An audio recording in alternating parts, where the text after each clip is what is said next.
पति और पत्नी दाम्पत्य यादव के राज परिक्रमा के लिए जाते हैं या फिर कामाख्या मंदिर दर्शन के लिए आते हैं। कामाख्या का अर्थ होता है जो इच्छाओं की पूर्ति करने वाली, जो इच्छा दाता है उसको कामाख्या कहते हैं। जो परिवार को बढ़ाती है उसको कामाख्या कहते हैं। ऐसी माँ भगवती के दरबार में चरणों में हम और आप बैठे हैं। पूरी दुनिया में सिंदूर इसी दरबार में मंदिर में मिलता है जिसको कामाख्या सिंदूर, काम का सिंदूर के नाम से उसे जानते हैं।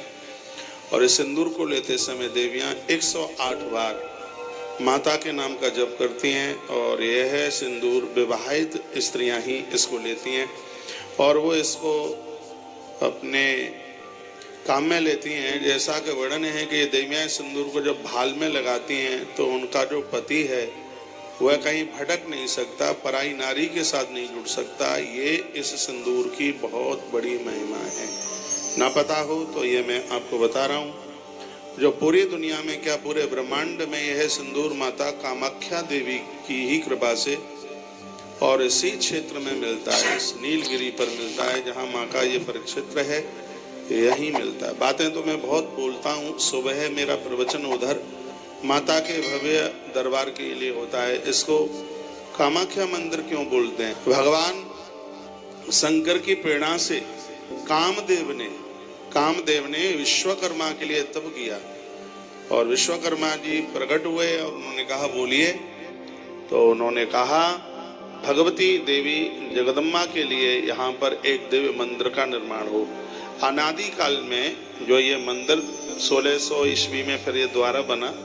कई बार यवनों के द्वारा मंदिरों को तोड़ा गया, लेकिन इसका सबसे जो प्राचीन मंदिर है इस भव्य दरबार का, वो कामदेव के कहने से भगवान विश्वकर्मा ने निर्माण कराया और ये कामदेव के कहने से बनवाया गया है, इसलिए इसका नाम कामाख्या मंदिर है।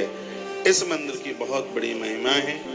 जैसा कि मैंने पूर्व में भी बोला है कि नारी के ऐसे तमाम तरह के गोपनीय रोग जिसको वो डॉक्टर्स लोगों को भी नहीं बता सकती, इस दरबार में आकर के वह सभी बीमारियां समाप्त हो जाती हैं। ऐसी माता भगवती यहाँ का जो सिंदूर है जो यहाँ मिलता है और उसको वरदान मिला है वह चांदी की ही डिब्बी में रखा जाता है। देवियाँ थोड़े से सिंदूर को बहुत से सिंदूर में उसमें रख लेती हैं, मिला लेती हैं। जब ये भाल में जब इसको लगाती हैं तो ये उसके पति को पतित नहीं होने देता। और ये सिंदूर इस दरबार से शुक्रवार को लिया जाता है और फिर जब भी ले शुक्रवार को वो मंत्रों के द्वारा इसको अभोमंत्रित किया जाता है। ये इसकी बहुत बड़ी महिमा है। तो हो सकता है कि ये आपको न पता हो, लेकिन हमारे ग्रंथों में सबसे ज़्यादा 51 पीठों का वर्णन है वो कालिका पुराण में किया गया है। आज मैं वहाँ उस दरबार में मंदिर में चर्चा कर रहा था कालिका पुराण से, जिसमें वर्णन किया था और जगह 100 बार जो पूजा आप करते हैं कामाख्या मंदिर में 1 बार कर लेते हैं। 1 बार की पूजा 100 बार की पूजा के बराबर है। उसके लिए मैंने बड़े अद्भुत श्लोक भी बोले थे। और मंदिरों में 100 बार दर्शन करोगे, कामाख्या मंदिर में 1 बार दर्शन करोगे, एक बराबर है। पूरी दुनिया में तंत्र शक्ति में सबसे आगे मंदिर कामाख्या का आता है। यहाँ पर एक कुंड है जिसको सौभाग्य कुंड के नाम से जानते हैं, जिसका दर्शन आज ही हमने किया है। जब यहाँ तांत्रिक लोगों की सिद्धि पूरी होती है तो वो उस कुंड के पानी के ऊपर तैर जाते हैं, वो डूबते नहीं। पानी पर वो ऐसे चलते हैं जिस प्रकार से कोई व्यक्ति सड़क पर चल रहा हो। उस कुंड का नाम सौभाग्य कुंड है।